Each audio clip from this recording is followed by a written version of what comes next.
निश्चदा विजयते रामं रमेशं भजे रामेणाभिहता निशाचरचमो रामाय तस्मै नमः।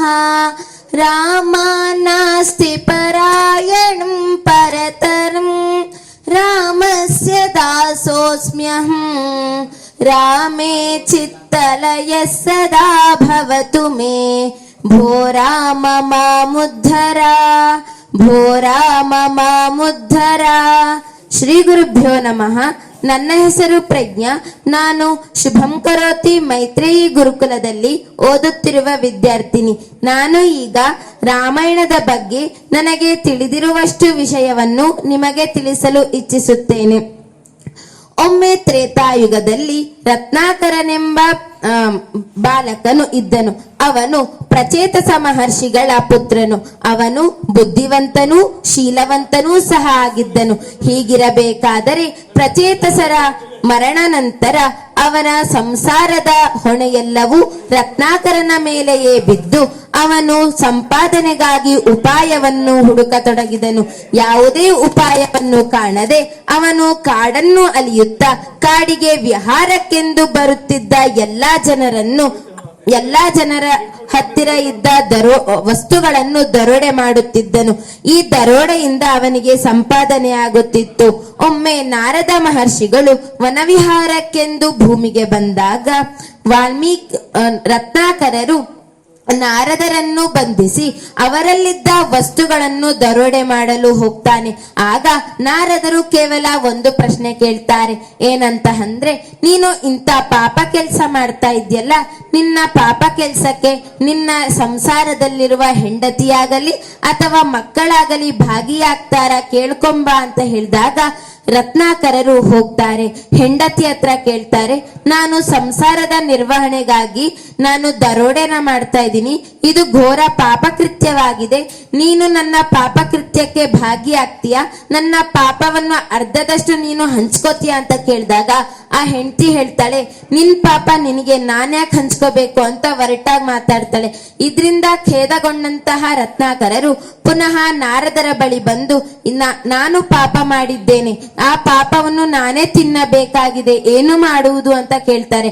ಆಗ ನಾರದರು, ನೀನು ಮರದ ಬಳಿ ಕುತ್ಕೊಂಡು ರಾಮ ರಾಮ ಅಂತ ಜಪ್ಸು ಅಂತ ಹೇಳ್ತಾರೆ. ಆದ್ರೆ ರತ್ನಾಕರರಿಗೆ ರಾಮ ಅಂತ ಹೇಳಕ್ ಬರೋದಿಲ್ಲ. ಆಗ ನಾರದರು ಉಪಾಯದಿಂದ ಮರ ಮರ ಮರ ಅಂತ ಹೇಳು ಅಂತ ಹೇಳ್ತಾರೆ. ಆಗ ರತ್ನಾಕರರು ಮರದ ಕೆಳಗೆ ಕುತ್ಕೊಂಡು ಸುಖಾಸನದಲ್ಲಿ ಕೂತ್ಕೋತಾರೆ. ಮರ ಮರ ಮರ ಅಂತ ಹೇಳ್ತಾರೆ. ಅದು ಕೊನೆಗೆ ರಾಮ ರಾಮ ಅಂತ ಆಗಿ ತುಂಬಾ ವರ್ಷಗಳ ಕಾಲ ಜಪ ಮತ್ತೆ ಧ್ಯಾನನ ಮಾಡ್ತಾರೆ. ತುಂಬಾ ವರ್ಷಗಳ ಕಾಲ ಆಗಿದ್ದರಿಂದ ಅವರ ಮೈ ಮೇಲೆ ಹುತ್ತ ಬೆಳೆಯುತ್ತೆ. ಹುತ್ತ ಎಂದರೆ ಸಂಸ್ಕೃತದಲ್ಲಿ ವಲ್ಮೀಕ ಎಂದರ್ಥ. ಆ ವಲ್ಮೀಕದಿಂದ ಹೊರಬಂದ ರತ್ನಾಕರರಿಗೆ ವಾಲ್ಮೀಕಿ ಎಂಬ ಹೆಸರಾಗುತ್ತೆ. ಹೀಗೆ ಅವರು ಮಹರ್ಷಿಗಳಾಗ್ತಾರೆ. ಅವರು ಸದ್ಗುಣವುಳ್ಳ ಮಹರ್ಷಿಗಳಾದ ನಂತರ ಆಶ್ರಮದಲ್ಲಿ ಇರಬೇಕಾದರೆ ದಂಪತಿಗಳಾದ ಕ್ರೌಂಚ ಪಕ್ಷಿಗಳು ಮರದ ಮೇಲೆ ವಾಸಿಸ್ತಾ ಇರ್ತಾರೆ. ಇದನ್ನು ನೋಡಿದ ಒಬ್ಬ ಬೇಟೆಗಾರ ಒಂದು ಕ್ರೌಂಚ ಪಕ್ಷಿಯನ್ನು ಕೊಂದು ಹಾಕ್ತಾನೆ. ಇದನ್ನು ನೋಡಿದ ವಾಲ್ಮೀಕಿ ಮಹರ್ಷಿಗಳಿಗೆ ಶೋಕ ಉಂಟಾಗುತ್ತದೆ. ಆ ಶೋಕದಿಂದ ಶ್ಲೋಕ ಆಗುತ್ತದೆ. ಆ ಶ್ಲೋಕವೇ ಇಡೀ ಸಂಸ್ಕೃತ ವಾಂಗ್ಮಯದ ಪ್ರಪ್ರಥಮ ಶ್ಲೋಕವಾಗಿದೆ. ಆ ಶ್ಲೋಕ ಏನಪ್ಪಾ ಅಂತ ಹೇಳಿದ್ರೆ, ಮಾನಿಷಾದ ಪ್ರತಿಷ್ಠಾನಂ ತ್ವಮಗಮ ಶಾಶ್ವತಿ ಸಮಾಹ ಯತ್ಕ್ರೌಂಚ ಮಿಥುನಾದೇಕಂ ಪರಿಮಾರ್ದುಂ ನ ಶಕ್ಯತೆ ಅಂತ. ಇದು ಪ್ರಥಮ ಶ್ಲೋಕವಾಗಿದೆ. ಹೀಗೆ ಸಂಸ್ಕೃತ ವಾಂಗ್ಮಯದಲ್ಲಿ ಪ್ರಥಮ ಶ್ಲೋಕ ಹುಟ್ಟುತ್ತೆ. ಆದ ಕಾರಣ ರಾಮಾಯಣವನ್ನು ಆದಿಕಾವ್ಯ ಮತ್ತು ವಾಲ್ಮೀಕಿಯವರನ್ನು ಆದಿಕವಿ ಅಂತ ಕರೀತಾರೆ. ಇದು ತ್ರೇತಾಯುಗದಲ್ಲಿ ನಡೆದದ್ದಾಗಿದ್ದು ರಾಮಾಯಣವು 24,000 ಶ್ಲೋಕಗಳನ್ನು ಹೊಂದಿದೆ ಮತ್ತು ಇದು ಆದರ್ಶಪೂರ್ಣವಾಗಿದೆ. ನಂತರ ರಾಮನ ಜನನವಾಗುತ್ತೆ. ರಾಮ ಎಲ್ಲರಿಗೂ ಆದರ್ಶಪೂರ್ಣನಾಗಿದ್ದಾನೆ. ಅವನು ಪಿತೃವಾಕ್ಯ ಪಾಲಕನಾಗಿದ್ದು ಮತ್ತು ಏಕಪತ್ನಿ ವ್ರತಸ್ಥನಾಗಿದ್ದಾನೆ.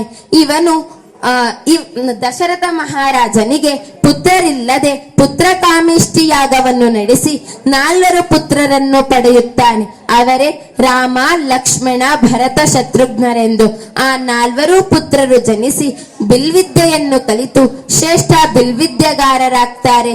ಹೀಗೆ ರಾಮಾಯಣವು ಮುಂದುವರೆದು ಪಿತೃವಾಕ್ಯ ಪಾಲಕನಾದಂತಹ ರಾಮನು ಕೈಕೇಯ ಮಾತಿನಂತೆ 12 ವರ್ಷಗಳ ಕಾಲ ವನವಾಸಕ್ಕೆ ಹೋಗಿದ್ದಾಗ ಸೀತೆಯನ್ನು ಅಪಹರಿಸಿದ್ದ ರಾವಣನ ಜೊತೆ ಯುದ್ಧ ಮಾಡಿ ಸೀತೆಯನ್ನು ಕರೆದುಕೊಂಡು ಬಂದು ಅಯೋಧ್ಯೆಯಲ್ಲಿ ರಾಮನ ಪಟ್ಟಾಭಿಷೇಕವಾಗುತ್ತೆ. ಆ ರಾಮನ ಪಟ್ಟಾಭಿಷೇಕ ಕಾಲದಲ್ಲಿ ಎಲ್ಲರೂ ವಿಜೃಂಭಣೆಯಿಂದ ಊರೆಲ್ಲ ಸಡಗರ ಸಂಭ್ರಮದಿಂದ ಆಚರಿಸ್ತಾ ಇರಬೇಕಾದ್ರೆ ಸೀತಾಮಾತೆಯು ತನ್ನ ಕೊರಳಲ್ಲಿದ್ದ ಸರವನ್ನು ಹನುಮಂತನಿಗೆ ಕೊಡ್ತಾಳೆ.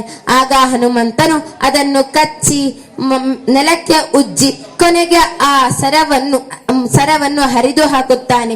ಸೀತಾಮಾತೆಗೆ ಬಲು ಕೋಪ ಬಂದು ಏನಕ್ಕೆ ಇದನ್ನು ಹರಿದು ಹಾಕಿದೆ ಅಂತ ಹೇಳಿದಾಗ ಹನುಮಂತನು ಸುಂದರವಾದ ಉತ್ತರವನ್ನು ನೀಡ್ತಾನೆ. ನೋಡು ಸೀತಾಮಾತೆ, ನಾನು ಇದನ್ನು ಉಜ್ಜಿದೆ ಮತ್ತು ಕಿವಿಗೆ ಕೇಳಿಸಿಕೊಂಡೆ. ಇದರಲ್ಲಿ ರಾಮ ಎಂಬ ಶಬ್ದ ಇಲ್ಲವೇ ಇಲ್ಲ. ಅದಕ್ಕೆ ಈ ಸರ ನನಗೆ ಬೇಡ ಎಂದು ಕಿತ್ತು ಹಾಕಿದೆ. ನನ್ನ ರಾಮ ನನ್ನ ಹೃದಯದಲ್ಲಿದ್ದಾನೆ ಅಂತ ಹೇಳಿ ಹೃದಯವನ್ನು ಬಗ್ದು ರಾಮ ಸೀತೆಯನ್ನು ತೋರಿಸ್ತಾನೆ. ಹೀಗೆ ರಾಮಾಯಣವು ಮುಂದುವರೆದು ಉತ್ತರಕಾಂಡವು ಬರುತ್ತದೆ. ನಂತರ ಅಲ್ಲಿ ಸೀತಾಮಾತೆಗೆ ಲವಕುಶರೆಂಬ ಮಕ್ಕಳಾಗುತ್ತಾರೆ. ಲವಕುಶರಿಗೆ ಸಾಕ್ಷಾತ್ ವಾಲ್ಮೀಕಿ ಮಹರ್ಷಿಗಳೇ ರಾಮಾಯಣದ ಬೋಧನೆಯನ್ನು ಮಾಡ್ತಾರೆ. ಒಮ್ಮೆ ಅಶ್ವಮೇಧ ಯಾಗ ಆಗುವಾಗ ಅಲ್ಲಿ ರಾಮನ ತನ್ನ ತಂದೆಯ ವಿರುದ್ಧವಾಗಿ ತನ್ನ ಮಕ್ಕಳಾದ ಲವಕುಶರು ಯುದ್ಧ ಮಾಡುತ್ತಾರೆ.